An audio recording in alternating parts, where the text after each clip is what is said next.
Darin Solen wiped the streaks of engine oil from his hands, his gaze quietly fixed on the wrecked propulsion core rumbling on the repair cradle.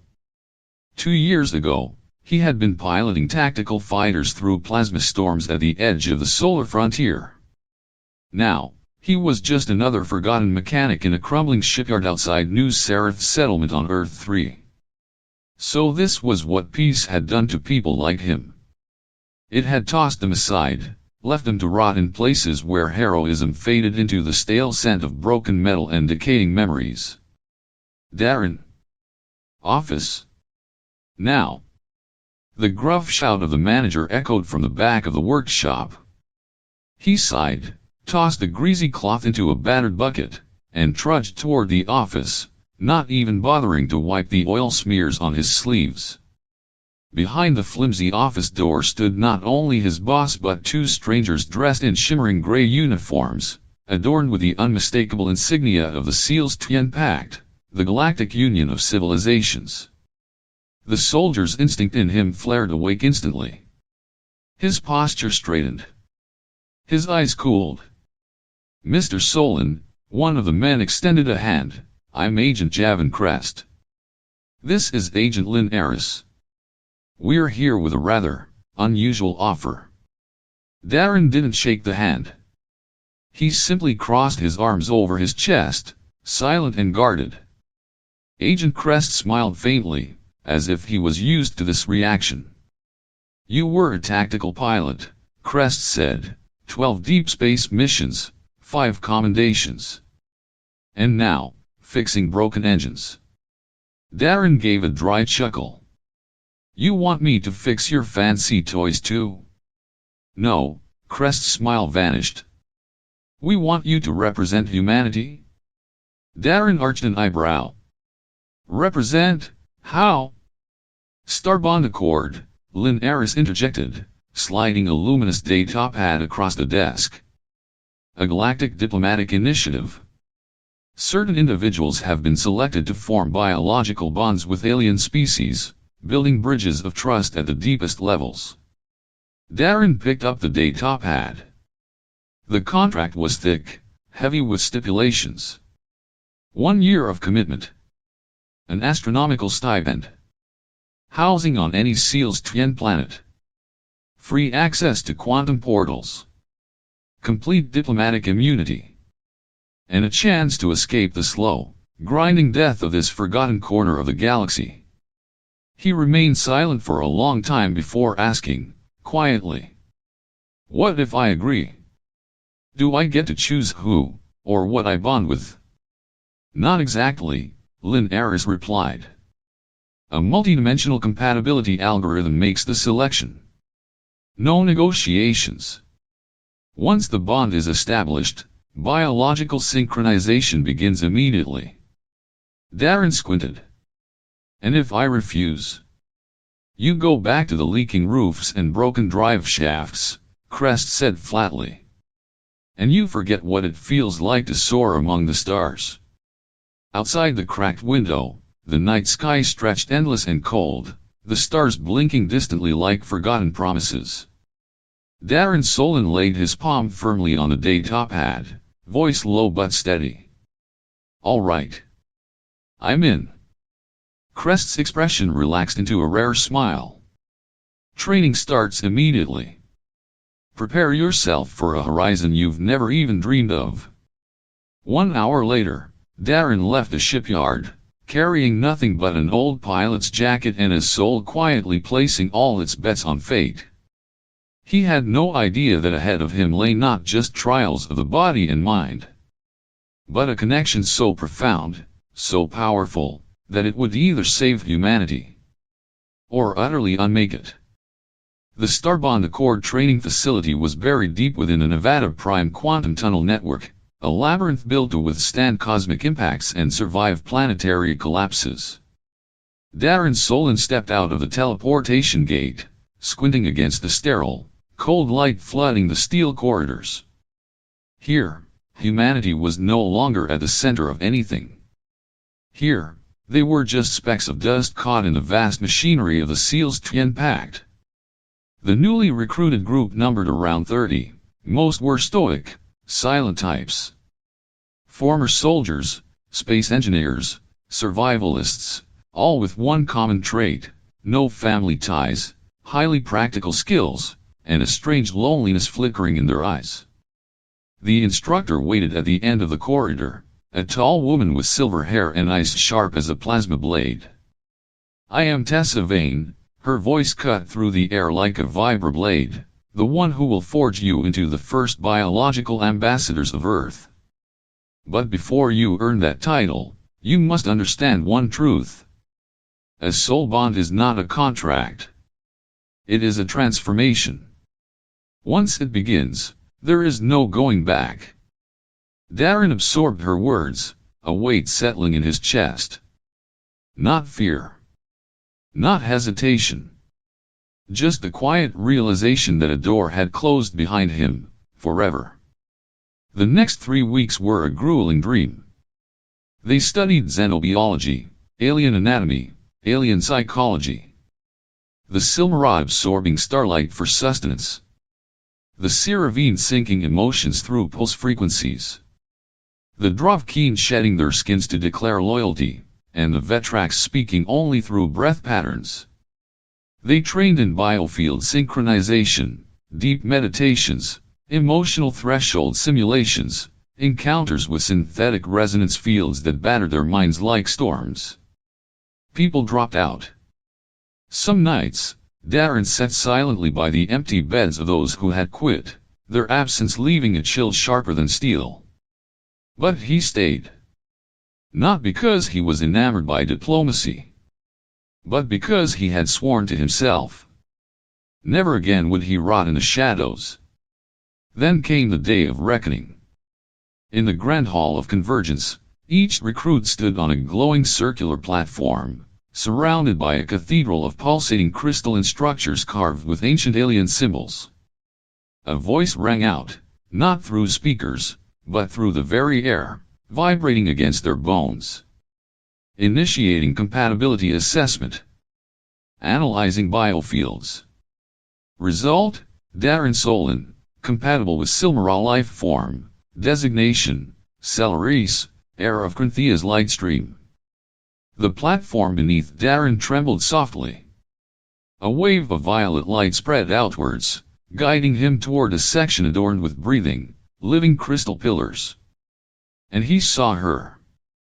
Selariis. A tall, slender being with skin shimmering like flowing silver-blue rivers under sunset skies. Her eyes, twin amethysts, swirling with the mysteries of 1,000 unknown stars. She moved like wind incarnate, and yet in every breath, Darin sensed a primal power, as if she carried the heartbeat of an entire planet within her chest. "I am Selariis, heir of the light stream of Cynthia," she spoke, her voice resonating like a celestial melody. "I have awaited the chosen one. You." Darin stood frozen. He, a battered mechanic, a relic of forgotten wars, had no words to offer in the face of a being who seemed to have stepped out of dreams.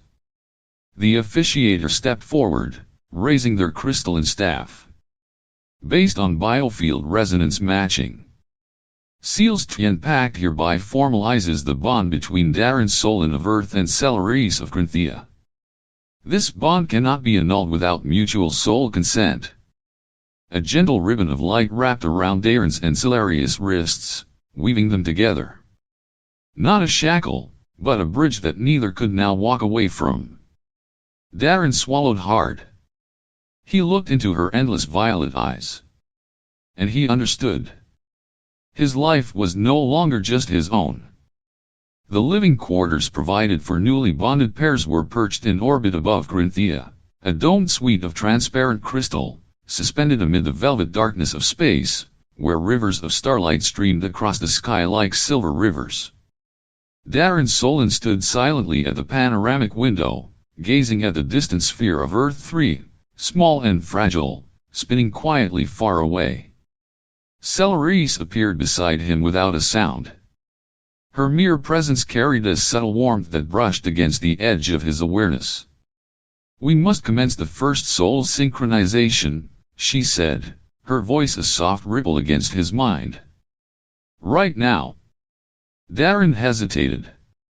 He had undergone simulated bonding exercises during training, but theory was nothing compared to the real thing, with a being whose very existence seemed spun from dreams and cosmic winds. Selariis tilted her head, her expression as calm as a still lake. The bond must be reinforced early. Without synchronization, the connection will weaken. And the consequences would be difficult to control. Darin inhaled deeply and nodded. Selariis extended her hand, and from her palm, a thin ribbon of shimmering violet light unfurled, twining around his wrist. It wasn't hot or cold, it was something deeper, a pulse of connection itself. Close your eyes, she whispered, and do not resist. As Darin closed his eyes, the physical world around him vanished. He drifted in an ocean of light, weightless, directionless. A deep resonance thrummed through him, like the heartbeat of the universe itself. Within that light, he could feel Selariis, not her body, but a torrent of emotions, memories, and yearnings. He saw cyclonic storms swirl above crystal oceans.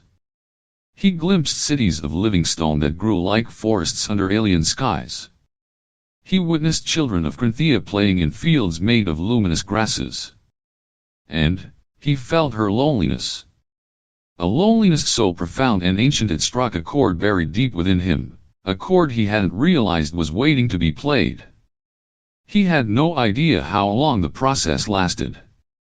When Darin finally opened his eyes, he collapsed onto the polished crystal floor, soaked in sweat, heart hammering like a war drum. Selariis knelt beside him, her entire body glowing with a soft inner light. Better than I expected, she murmured. The bond has been established. Darin gasped for breath, trying to push himself upright. But when his hand touched the floor, he froze. He could feel the energy flowing beneath the surface of the crystal, as if every object around him had a heartbeat, a pulse he could now perceive. What the hell? He whispered, staring at his trembling hand. It was still his hand, yet somehow vibrating at frequencies he had never known existed. Selariis placed a cool palm on his shoulder, her touch grounding him. Do not fear. This is the first sign of biofield resonance adaptation. Your body is adjusting, allowing you to perceive the hidden strata of existence. And will it stop?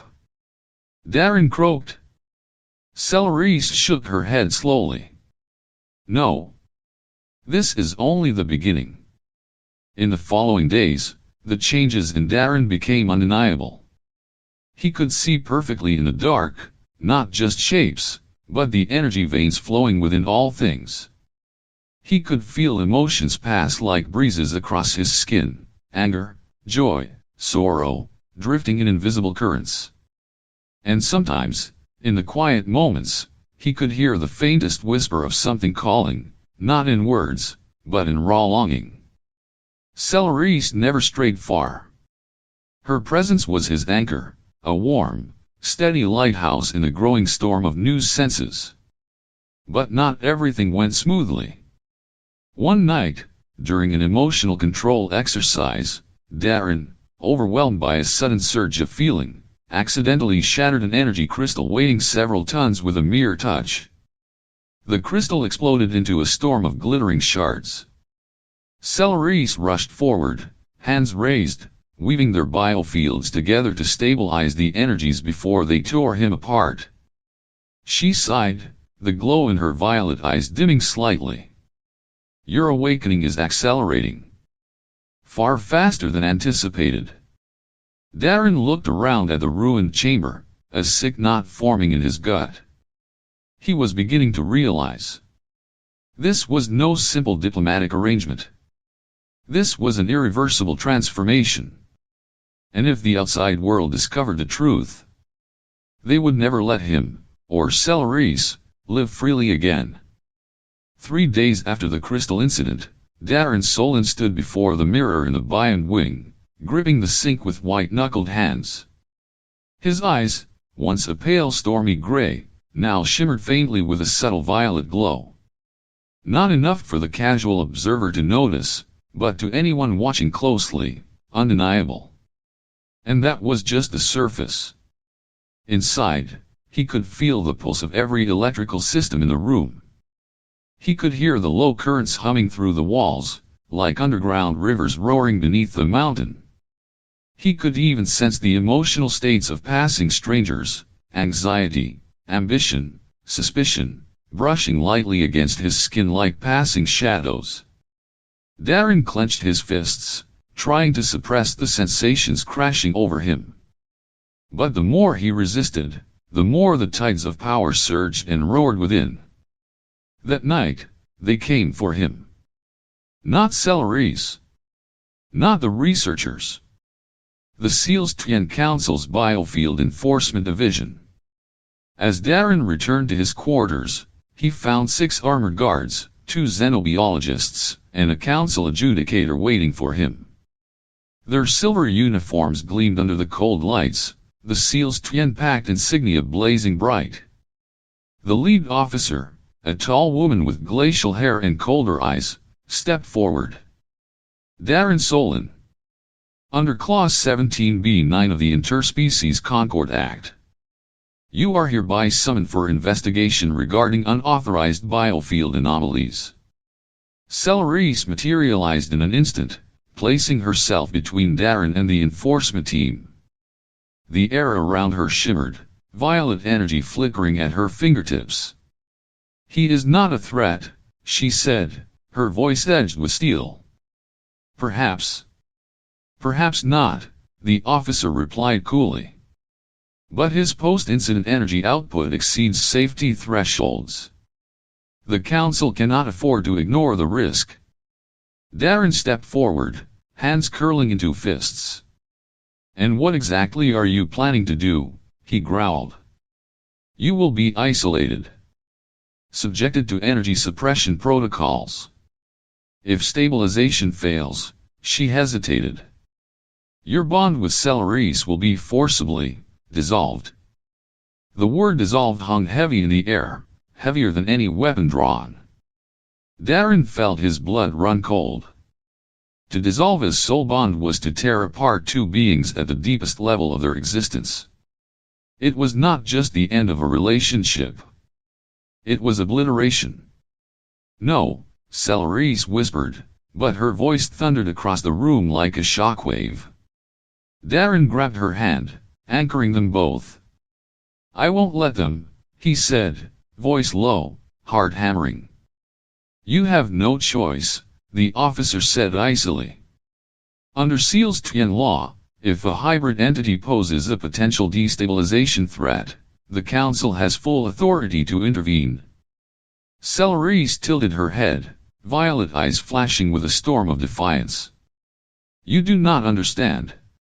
What Darin and I have created is not a threat. It is a chance. A thick silence blanketed the room. Then, a deafening crack shattered it. It wasn't Darin. It was the auxiliary energy grid. Overloaded by the raw biofield tension saturating the room. Blue-white sparks rained from the ceiling. Security alarms wailed. The guards drew their weapons instinctively. Darin moved without thinking. He pulled Selariis close, manifesting a protective shield of pure biofield resonance around them, a barrier of shimmering violet light. Inside the cocoon, the world outside seemed to slow. Gunfire, shouting, blinding flashes of light, all muffled into a surreal dreamscape. We have to run, Selariis whispered urgently. No, Darin said, his eyes blazing. We won't run. We'll show them that we deserve to exist. Neither of them knew it yet. But within the next few hours, the fate of not just their lives, but the fragile piece of the Sealstian Pact itself, would hinge on a single, reckless decision they were about to make. The abandoned technical chamber deep beneath Crinthea Prime's 7th sublevel had long been forgotten. Its existence wiped from operational maps decades ago. Here, amid burnt-out cables and corroded consoles, Darin Solen and Selariis worked feverishly on their final, desperate gamble. On a battered, makeshift workbench, they cobbled together a strange device. A hybrid of Crinthean quantum communication technology and Earth-originated biofield amplifiers. The Unified Soul Resonance Amplifier. If we synchronize our biofields through this, Selariis explained, her hands a blur weaving crystalline conduits, we can amplify our soul signature into the interstellar relay network. And instead of just sending words, Darin added grimly, we'll send ourselves, our emotions, our will, straight into the minds of every sentient being within the pact. Selariis nodded, her violet eyes aglow. If it works, they won't just hear us. They will feel us. Darin tightened a loose bolt with trembling fingers. If it fails, we'll burn ourselves into oblivion like ghosts lost in a data stream. Selariis placed her hand gently over his, her touch steady and warm despite the storm raging around them. I believe in you. 3 simple words. Enough to ignite a fire stronger than any fear inside Darin Solen's heart. The amplifier thrummed to life. A column of swirling violet-blue energy rose from its core, twisting and pulsing like a living thing. Darin and Selariis faced each other across the maelstrom. Fingers locking, hearts sinking. Ready? Darin asked, managing a crooked smile. We have always been ready, Selariis whispered, and squeezed his hands tighter. Together, they synchronized their biofields. Souls entwining until the boundary between human and alien dissolved. The energy erupted outward. In that instant, Darin was no longer standing in the abandoned chamber. He was floating among the nebulae, adrift within rivers of quantum data connecting every world in the pact. And he felt them. Billions of sentient beings, farmers on the desert planet Kevrin, scholars of Arvisad, Crinthean children still too young to speak. All of them, opening their hearts. All of them, listening. Darin didn't speak. He didn't lecture. He bared his soul. They saw a man broken by loneliness, adrift in a universe too vast to comprehend, finding an impossible light in a being not of his world. They saw a bond, not forged by treaties or necessity, but by trust, vulnerability, and shared hope. They felt it. Synchronization was not a threat. It was salvation.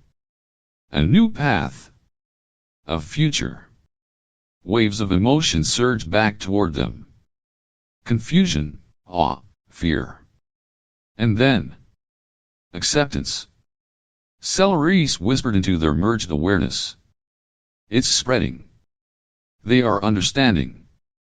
But Darin also sensed something darker. A wave of cold resistance rushing from the core of the old council. The architects of the ancient order, desperate to maintain their crumbling control. They'll try to cut the transmission. Selariis warned. Then we hold on. Darin roared back, channeling every last shred of strength. Darin and Selariis poured their souls into the amplifier, sending out one final, searing message. We are not the exception. We are the beginning. And we will not yield to fear. A blinding white flash tore through the amplifier, rippling outward across the seal's Tien network. Then, silence. Darin's last sensation was Selariis' trembling voice inside his mind. Darin, don't let go. And the world went dark. Darin Solen awoke to a soft haze of dim light in a sterile medical chamber.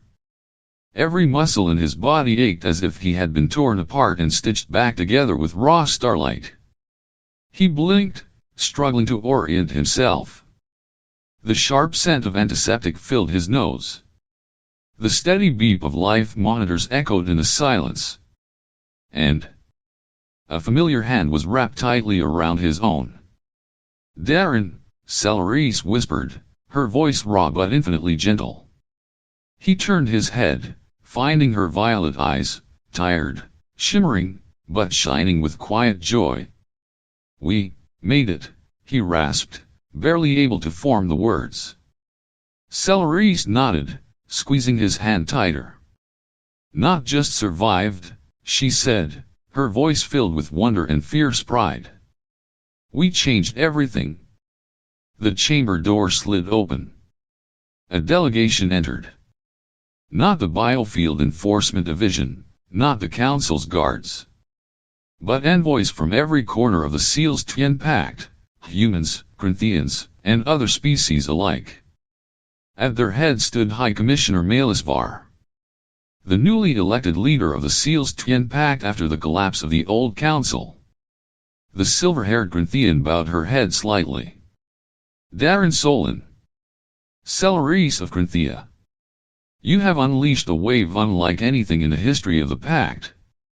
Darin forced himself to sit up, muscles protesting every movement.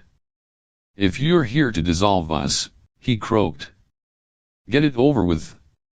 Melisvar smiled, not with cruelty, but with something approaching reverence.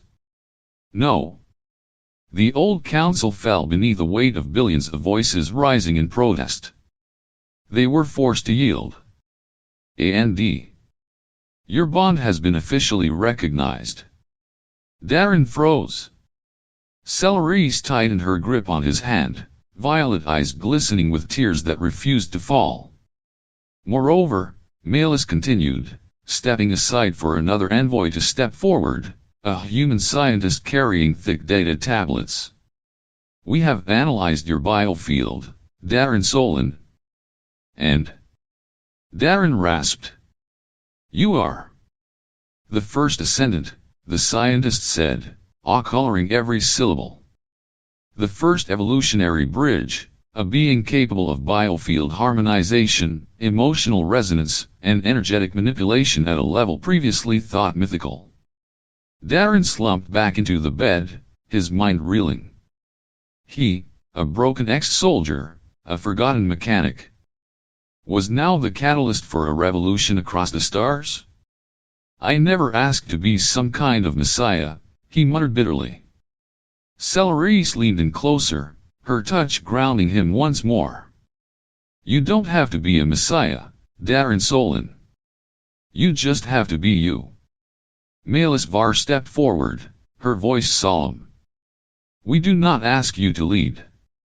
We do not demand anything. We simply ask. Teach us. Show us. Remind us that the impossible is possible." That evening, as Darin stood on the balcony overlooking the newly reborn Corinthia Prime, the stars flowing like rivers of light across the horizon, he realized something profound. Maybe, just maybe, everything I suffered was worth it. Because beside him, hand in hand, was not a diplomatic arrangement, not a political token, but Selariis, the light he had found when he thought himself lost forever. And for the first time in what felt like an eternity, Darin Solen smiled, not bitterly, not cynically, but purely, simply, joyfully. 3 months after the soul synchronization event, the entire Seal's Twin Pact had stepped into an unprecedented era. The era of unified souls. At the newly rebuilt Corinthia Prime, Darin Solen and Selariis became living symbols. Not just of diplomatic success, but of something far more profound. The tangible proof that different species could truly bond. Emotionally, spiritually, and even evolutionarily. The first academies of biofield synchronization opened across major worlds. Thousands of interspecies pairs volunteered for the early experimental programs. For the first time, The SEALs Pact dared to imagine a future where divisions of race, biology, and history were no longer walls, but bridges. However, not everyone embraced the dream. That same night, far from the bright towers of Crinthea, in the forgotten outskirts of Gedra's Prime, a shadowy gathering took place. They called themselves the Pure Line, a clandestine faction sworn to oppose hybridization and cross-species unity at all costs. At their center stood a grim-faced human named Varkran, his eyes burning with fanatic rage, holding up a chunk of black crystal, an ancient relic capable of disrupting soul harmonization. He roared, "They have desecrated our purity. They poison the very essence of what we are." The black crystal pulsed with a sickly light. "We will not stand by. We will cleanse this abomination. Starting with him." A hollow screen ignited behind him, displaying Darin Solen and Selariis standing proudly among the new generation of unified students. Varkran sneered. "He will be the first to burn." Back on Crinthea Prime, under the tranquil twin moons, Darin sat quietly on the terrace, watching the flowing tides of stars on the horizon. Selariis joined him, silent and graceful as ever. "Something weighs on you," she said gently, placing a hand on his. Darin remained silent for a long moment before speaking. "I can feel it. We've come so far. But I sense something coming." Selariis tilted her head, the twin moons reflecting in her violet eyes. "No light endures without fighting against darkness." He turned to her, wrapping her hand in his rough, scarred fingers. "Then we'll fight. Not just to survive, but to prove that love, connection, and hope are stronger than fear." Selariis smiled, a smile so radiant it seemed to outshine the stars. Somewhere far across the galaxy, darkness was stirring. But here, on a small balcony under a sky filled with endless stars, their light still burned, fierce, defiant, and everlasting.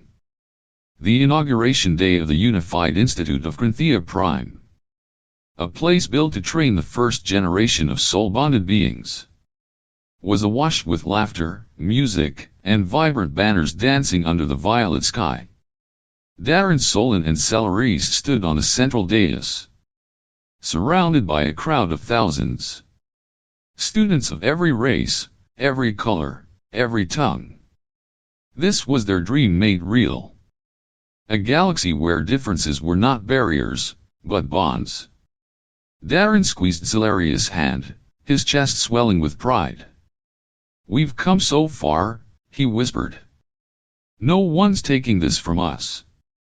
But even as the words left his lips, the sky exploded above them. A violent tremor shook the plaza. Shards of broken energy shields rained down like shattered stars. The Institute's defense grids collapsed in a flash. Sabotage from within. From the edges of the square, they came, cloaked figures moving like shadows.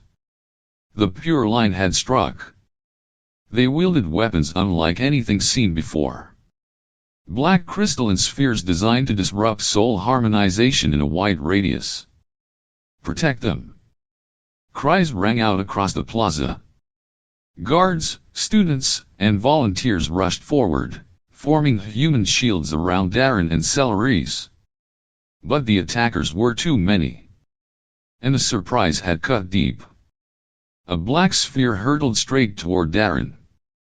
In a split-second reflex, half instinct, half newborn power, he pulled Selariis into his arms and erected a shimmering violet shield around them. The sphere struck the shield, detonating into a rain of blackened mist. But the sheer force still sent them staggering backward.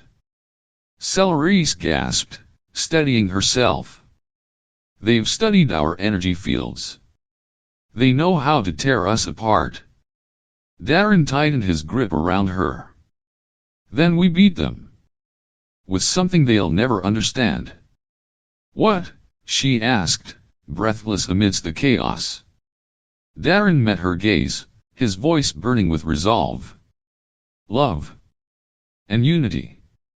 He reached out, not just with his hand, but with his heart, his soul, his entire being. Selariis responded instantly. Together, they merged. Not just standing side by side, but fusing their biofields into a perfect resonance. A shockwave of radiant violet erupted from the dais. The pure line, despite their preparation, could not withstand a perfect synchronization. Their black spheres melted into harmless mist. Their armor cracked under the assault of pure emotion. Many dropped to their knees, weeping uncontrollably, overwhelmed by the torrent of hope and connection. Through the falling twilight, Darin and Selariis led the counterattack. No weapons. No violence. Only the overwhelming light of union, sweeping over the attackers like an unstoppable tide. When the sun finally dipped behind the crystalline spires of Crinthea Prime, the plaza lay strewn with defeated cloaked figures. Captured, unconscious, or simply broken by the weight of a dream they could not destroy. The survivors, students, teachers, protectors, formed a massive circle around Darin and Selariis. No words were needed. In their heartbeats, in their synchronized biofields, there was only one truth. We are one. We will not be divided. Never again. Far beyond the planet, in the shrouded sectors of space, Vark Wren, the architect of the assault, watched through cold monitors. His eyes seethed with hate. You've won this battle, Darin Solen, he snarled. But the war has just begun. Although Darin Solen and Selariis had crushed the first assault by the pure line, they quickly realized that it was only the opening move. In the weeks following the Battle of Crinthea Prime, anomalous transmissions were intercepted from the outer edges of the Seals Tien Pact. The intercepted messages spoke of a dark council, a coalition of extremist factions that had hidden themselves since the ancient wars, waiting for the right moment to strike. They did not merely oppose hybridization. They believed that the merging of species would shatter the cosmic order itself, plunging the universe into chaos. And they had marked Darin and Selariis as their primary targets. The final confrontation. When the Seals Tien defense grid detected the incoming Dark Council mothership entering Crinthea's orbit, there were only two choices left. Hand Darin and Selariis over to prevent war, or stand and fight for the future they had birthed. The grand terrace of Crinthea Prime was cloaked in violet twilight. Darin stood there, clad in a simple silver mantle. The twin moons reflected in his eyes. Beside him stood Selariis, the flame of his heart, his anchor through every storm. The Seals Tien leaders convened an emergency session. If you voluntarily surrender, High Commissioner Malisvar said, her voice heavy with sorrow, we may avert a war? Avert it, Darin echoed bitterly. Not stop it. Selariis squeezed his hand, whispering, whatever you choose, I will follow you. Darin closed his eyes, listening not to logic, not to fear, but to the rhythmic pulse of millions of souls now bound to their cause. When he opened them, they burned with quiet fire. We won't run, he said firmly. If war comes because we dared to dream, then at least we'll stand tall for what's right. The Dark Council's mothership descended, its shadow tearing rifts in the sky. Weapons of terrible power primed to strike. But this time, Darin and Selariis were not alone. From every continent, from every allied world, Ships rose. Crewed not by soldiers or mercenaries, but by bonded pairs. By humans, Corinthians, Vetraxians, Selariis. Those who had tasted the future and would die to defend it. Atop the grand terrace, Darin and Selariis merged their energies one final time. A colossal sphere of blinding violet and white light surged into the heavens. Not to destroy, but to awaken. The light pierced the Dark Council's mothership, sinking deep into its halls, into its warriors' minds. And one by one, those who had come to kill felt it. Darin's loneliness, Selariis' hope, the pain, the struggle, the miracle of finding unity where none should have existed. The armies faltered. Weapons dropped from shaking hands. Warriors who had marched to exterminate now stood paralyzed by the raw, undeniable truth washing over them. There was no battle, no bloodshed, only silence. And then, slowly, the beginning of understanding. The end, and the beginning. That day, under the twin moons of Corinthia, High Commissioner Malisvar announced, from this day forward, the Seal's Tien Pact shall no longer be a union of species, but a union of souls. A true unity. Darin and Selariis refused any titles, any thrones, any laurels. Instead, they retreated to a small home on Corinthia's shimmering hills, where twin moons still rose, and the stars whispered of all the worlds yet to be healed. Hand in hand, they watched generations of children grow. Human, Corinthian, hybrid. None caring who came from where, only caring how brightly each soul burned. One evening, as they sat beneath the sky awashed with starlight, Darin turned to Selariis and smiled. We changed the world. Selariis tilted her head, the moons shining in her violet eyes. No, Darin Solen. We simply believed that love could change the world. And the miracle is, we were right.